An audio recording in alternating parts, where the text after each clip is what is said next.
देखो कल हमने स्टार्क आइंस्टीन के बारे में हमने बात की थी। स्टार्क आइंस्टीन जो नियम हमने पढ़ा था कल, उसके अंदर हमारे पास में आइंस्टीन वर्ड आया था। ऊर्जा के लिए हमने आइंस्टीन वर्ड लिया था। ये आइंस्टीन मैं बात कर रही हूँ अपनी बीएससी पार्ट 3 की फोटो केमिस्ट्री की। ये फोटो केमिस्ट्री की जब बात चल रही है तो हमने यहाँ पे फोटो केमिस्ट्री के प्रकाश रसायन के नियम पढ़े थे, जिसमें ग्रोथस ड्रैपर का नियम था और स्टार्क आइंस्टीन का नियम था। ठीक है, ये स्टार्क आइंस्टीन के नियम में सबसे पहले हमने जो बातें की थी उसके अकॉर्डिंग हमारे पास में एक फॉर्मूला अप्लाई हुआ था। वहाँ पे हमने कैपिटल ई जो है वो एनर्जी को डिनोटेट करता है और स्मॉल ई आइंस्टीन को डिनोटेट करता है। ठीक है, यहाँ पे हमारे पास में इसकी वैल्यूज़ जो हमारे पास में आई थी Na जो अवोगाद्रो संख्या होती है डॉट अपने पास में जो वैल्यूज़ इसकी आई थी तो हमारे पास में था H और न्यू की जगह हमने रख रखा था C/λ। ठीक है, ये जो वैल्यू है ये एक आइंस्टीन की वैल्यू है। किसकी वैल्यू है? एक आइंस्टीन की वैल्यू है। ये एक आइंस्टीन एनर्जी की जो वैल्यू है NaHc/λ। देखिए, अब हम जब आइंस्टीन के बारे में बात करते हैं तो इसी के थ्रू हमारे पास में आता है कि एक आइंस्टीन एक मोल को क्या करता है? विघटित कर देता है या अपघटित कर देता है, या एक मोल को ही ये क्या करता है? अवशोषित करता है। एक मोल जो होता है वो एक आइंस्टीन यानी कि इतनी एनर्जी को क्या करता है? एब्जॉर्ब करता है, अवशोषित करता है। ठीक है, तो जब बात करते हैं तो ये एक मोल और एक आइंस्टीन यानी कि एक मोल जो होता है वो केवल और केवल एक आइंस्टीन के थ्रू ही, एक आइंस्टीन एनर्जी के थ्रू ही क्या होगा? अपघटित होगा। तो ये जो रिलेशन है कि एक मोल से एक मोल को अपघटित करने के लिए एक आइंस्टीन एनर्जी की ज़रूरत पड़ती है, ये जो हमारा रेशो है इनका, तो वो कहलाता है हमारा फाई मोल बोले तो क्वांटम लब्धि। अब क्वांटम लब्धि की वैल्यूज़ एक होती है। कब? जब क्वांटम लब्धि की वैल्यू एक तब होगी जब एक मोल को अपघटित करने के लिए एक आइंस्टीन ऊर्जा की आवश्यकता होती है। ठीक है, तो क्वांटम लब्धि जो होता है वो एक रेशो होता है और उस रेशो को हम बहुत सारी डेफिनेशंस के द्वारा शो कर सकते हैं। जैसे सिंपल सी हम एक एग्जांपल लें कि हमारे पास में निश्चित समय में अभिक्रिया करने वाले अणुओं की संख्या।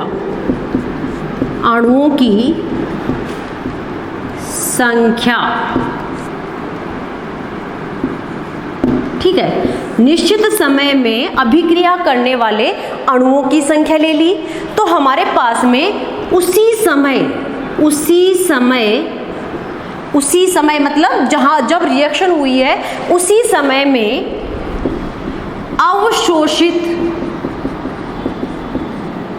अवशोषित प्रकाश के फोटोनों की संख्या।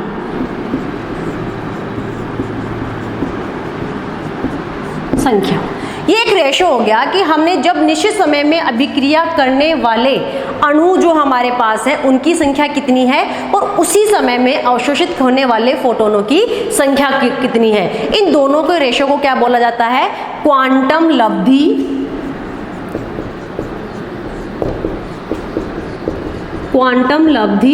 या क्वांटम दक्षता।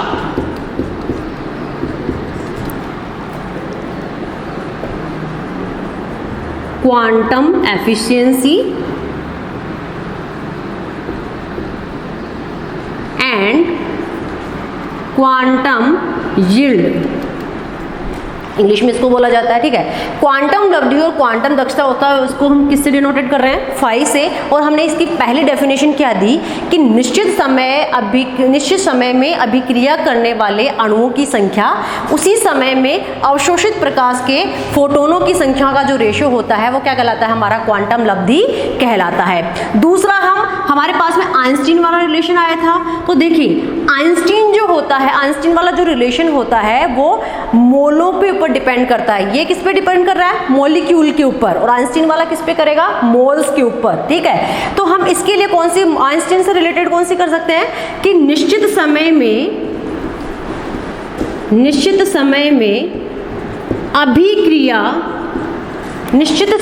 अभिक्रिया करने वाले करने वाले अभिकारक, क्योंकि हमेशा जो अभिक्रिया करते हैं वो क्या कहलाते हैं, रिएक्टेंट कहलाते हैं।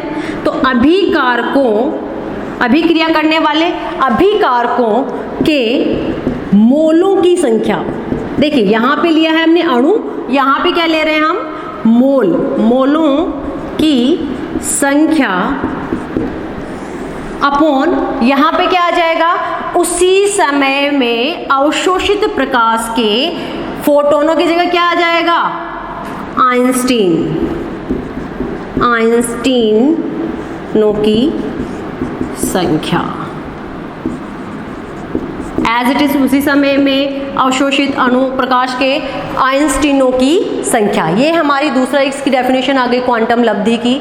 आगे हम इसकी डेफिनेशंस और ले सकते हैं, जैसे उत्पाद में निर्मित अणुओं की संख्या बटे अवशोषित विकिरण के क्वांटम की संख्या। या फिर हम ले सकते हैं एक जो हमारा डेरिवेशन पोर्शन के अंदर आता है, उसके अंदर हम क्वांटम लब्धि के लिए जो डेफिनेशंस लेते हैं वो डेफिनेशंस होती है हमारी अभिक्रिया की दर बटे अवशोषित प्रकाश की ऊर्जा। अभिक्रिया की दर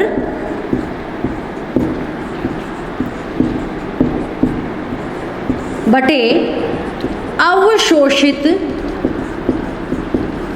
प्रकाश की ऊर्जा। अब इसको डेरिवेशन पोर्शन के अंदर हम लिखना चाहे तो आपने देखा अभिक्रिया की दर कैसे लिखी जाती थी, dA अपॉन dt, और नीचे क्या आ जाएगा आपका, अवशोषित प्रकाश की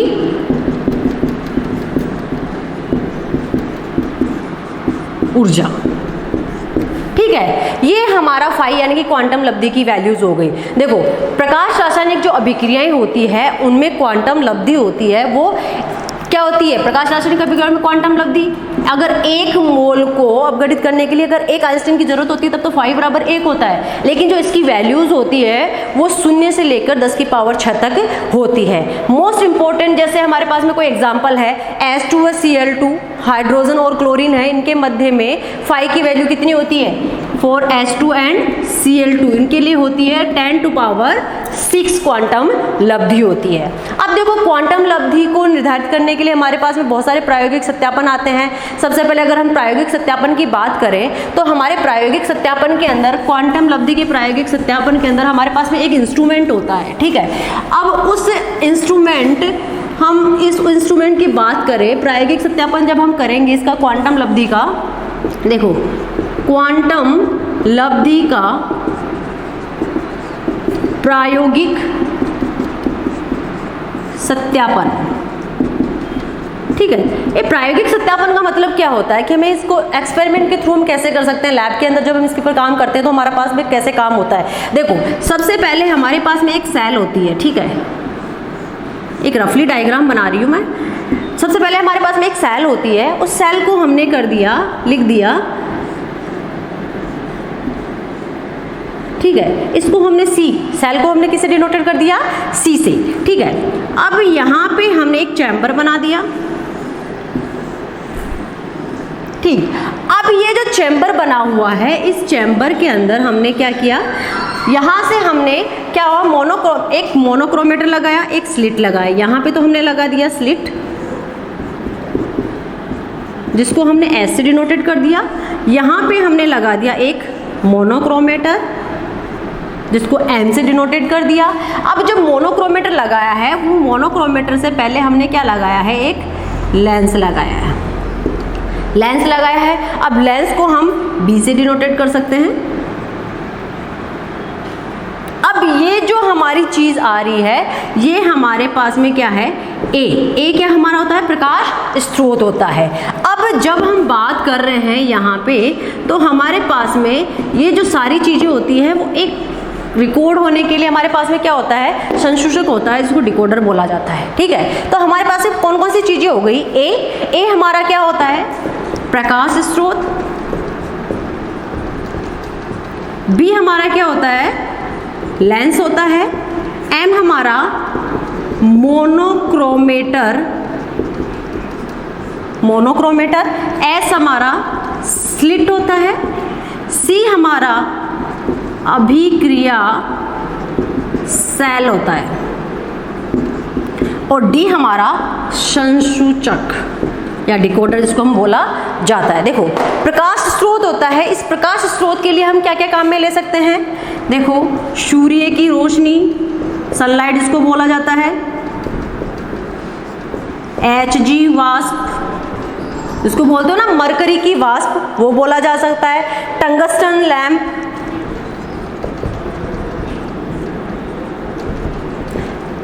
ऐसे बहुत सारे एग्जाम्पल है जिसको हम प्रकाश स्रोत के रूप में काम में लेते हैं। बी हमारा लेंस होता है, ठीक है, सिंपल सी चीज होती है। एम हमारा जो मोनोक्रोमेटर होता है, वो मोनोक्रोमेटर क्या होता है, रंगीन कांच होता है जिसके ऊपर जिलेटिन होता है, जिसपे धातु पर जो जिलेटिन होती है वो धातु पर चढ़ी हुई एक परत होती है। अर्थात ये क्या करता है, अवांछनीय विकिरणों को अवशोषित करने का काम करता है। ये जो मोनोक्रोमेटर होता है वह अवांछनीय विकिरणों को अवशोषित करने का काम करता है। आगे बात आती है हमारी स्लिट की, जो यहाँ पे जो विकिरण आ रही है उन विकिरणों को आगे बढ़ाने का काम करता है। स्लिट एक छोटा सा छिद्र होता है जिसके थ्रू विकिरणें आगे जाती है। अब आती है बात हमारे अभिक्रिया सेल की। देखो अभिक्रिया सेल होता है वो क्वार्ट्ज का बना हुआ एक सेल होता है, यानी कि क्वार्ट्ज से बने हुए सेल के अंदर हमने मटेरियल रख रखा है जिसका हमें आपको क्या करना है, क्वांटम लब्धि या क्वांटम एफिशिएंसी ज्ञात करनी होती है। फिर उसके बाद में हमारे पास में डी होता है संसूचक, जिसके ऊपर हमारे जितनी भी हमारी रीडिंग्स आती है वो रिकॉर्ड हो जाती है, ठीक है। तो ये चीजें हमारे पास में आगे प्रायोगिक सत्यापन करने के लिए पहले हम क्या करते हैं, पहले वैकेंट सेल जो हमारे पास अभिक्रिया जो सेल होती है वो खाली लेते हैं और उसकी क्वांटम लब्धि हम नोट कर लेते हैं कि कितनी आ रही है। उसके बाद में हम इसके अंदर मटेरियल फिलअप करते हैं, उस मटेरियल फिलअप करने के बाद में हम डिकोडर पे देखते हैं कि कितनी हमारी रीडिंग्स आ रही है। ये सारी चीजें होने के बाद में दोनों का डिफरेंस देख लेते हैं, दोनों के अंदर कितने डिफरेंसेस आ रहे हैं, और इस तरीके से हमारे पास में जो भी मटेरियल हमने लिया है उसकी क्वांटम लब्धि हमारे पास में मिल जाती है। अब देखो प्रकाश स्रोत हमने जो लिया है, सबसे इंपॉर्टेंट चीज इसमें ये की होती है कि जब भी हम किसी भी फोटो रिएक्शन या फोटो केमिस्ट्री के अंदर बात करते हैं, किसी भी प्रैक्टिकल की बात करें, किसी भी रिएक्शन की बात करें, तो हमेशा लाइट हमेशा कैसी होनी चाहिए, मोनोक्रोमेटिक लाइट होनी चाहिए। अब बात करते हैं क्वांटम प्रायोगिक सत्यापन के बाद में क्वांटम लब्धि को प्रभावित करने वाले कारक, क्वांटम लब्धि को प्रभावित करने वाले कारक।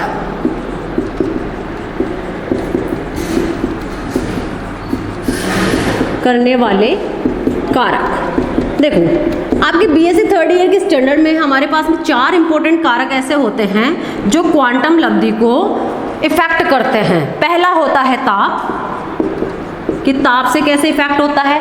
दूसरा हमारे पास में आता है तरंग धैर्य जिसको लैम्डा बोला जाता है। तीसरी हमारे पास में आती है प्रकाश विकिरण की तीव्रता, प्रकाश विकिरण की तीव्रता। और चौथे नंबर पे हमारे पास में आती है निष्क्रिय गैसें।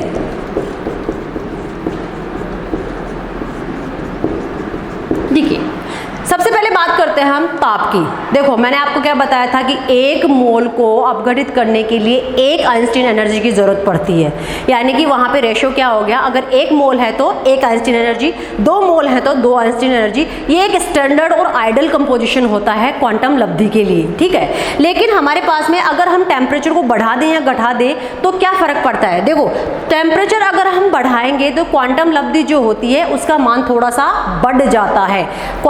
टेम्परेचर बढ़ाएंगे तो क्वांटम लब्धि जो होगी वो भी क्या होगी, थोड़ी सी इंक्रीज होगी, ठीक है।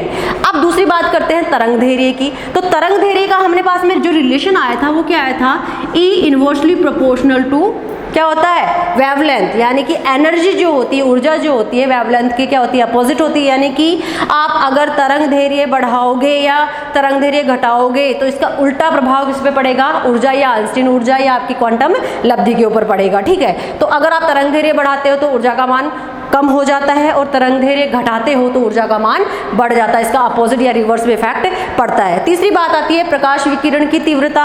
अगर आप प्रकाश विकिरण की तीव्रता को बढ़ाते हैं तो क्वांटम दक्षता घटती है। क्वांटम लब्धि या क्वांटम जो दक्षता होती है, क्वांटम दक्षता घटती है। घटती मतलब तीव्रता बढ़ेगी तो फाई क्या हो जाएगा, कम हो जाएगा, ठीक है। अब बात करते हैं हमारे पास में निष्क्रिय गैसों की। क्वांटम दक्षता निष्क्रिय गैसों की उपस्थिति में क्या होती है, बढ़ जाती है। अगर निष्क्रिय गैसें प्रेजेंट होगी तो क्वांटम लब्धि हमेशा क्या हो जाएगी, बढ़ जाएगी। लेकिन इसके लिए ताप स्थिर होना चाहिए, लेकिन कंडीशंस क्या क्या होनी चाहिए, टेम्परेचर स्टेबल होना चाहिए, स्टेबल टेम्परेचर होना चाहिए। साथ में जो हमारे पास में प्रकाश ले रहे हो, लाइट जो ले रहे हो, वो मोनोक्रोमेटिक होनी चाहिए, मोनोक्रोमेटिक होनी चाहिए, एक वर्णी प्रकाश हमारे पास में होना चाहिए। तो हमने आज जो बात की है क्वांटम लब्धि या क्वांटम दक्षता के बारे में, सबसे पहले इसकी डेफिनेशंस हैं, उसके बाद में हमने इसके प्रायोगिक सत्यापन किया है, क्वांटम दक्षता को प्रभावित करने वाले कारक आए हैं। अब क्वांटम लब्धि या क्वांटम दक्षता के बारे में हम दो चीजें बात करेंगे, एक है उच्च और अल्प क्वांटम दक्षता के कारण। इसमें उच्च कब होती है और अल्प कब होती है। देखो मैंने आपको एक मोस्ट इंपॉर्टेंट चीज ये बताई है, जो क्वांटम लब्धि या क्वांटम दक्षता होती है वो आइडेंटिकल या आइडल जो होती है, आदर्श जो होती है, वो तब होती है जब फाई की वैल्यू 1 होती है। अगर फाई की वैल्यू 1 से ज़्यादा या फाई की वैल्यू 1 से कम होती है तो भी इसके कई रीजन्स होते हैं। देखो फाई कब होगा, जब जितने मोलों को अपघटित करने के लिए जितनी ऊर्जा की आवश्यकता होती है, जैसे 1 मोल के लिए 1 आइंस्टीन एनर्जी की जरूरत पड़े, तब तो ये आइडेंटिकल कंपोजिशन होती है, लेकिन ये तब तो ये आदर्श होती है। ये तब फाई का मान 1 होता है तब तो ये आदर्श होती है, यानी कि जितने फोटोनों का अवशोषण होता है, यानी कि जब 1 फोटोन का अवशोषण हुआ और 1 अणु अपघटित हुआ, तब तो कौन सी कंडीशन आएगी, फाई बराबर 1। लेकिन जब 1 फोटोन के अवशोषण से 2 या 2 से अधिक अणु अपघटित हो जाते हैं, तब फाई का मान क्या हो जाता है, 1 से ज्यादा हो जाता है। और यदि 1 या 1 से भी बहुत कम अणु अपघटित, एक फोटोन से 1 से बहुत कम अणु अपघटित होते हैं, तो फाई की वैल्यू कम हो जाती है। अब हम कल बात करेंगे उच्च क्वांटम दक्षता के कारण और अल्प क्वांटम दक्षता के कारण। आज के लिए इतना ही। उच्च और अल्प क्वांटम दक्षता के बारे में हम बाद में हम जैवलॉन्स की डायग्राम है और उसके बाद में प्रकाश संवेदक अभिक्रियाएं हैं। फिर एक छोटा सा टॉपिक हमारा बचता है प्रतिदीप्ति और स्फुरदीप्ति, उनके बारे में विस्तृत चर्चा करेंगे। तो आज के लिए इतना ही। Thank you.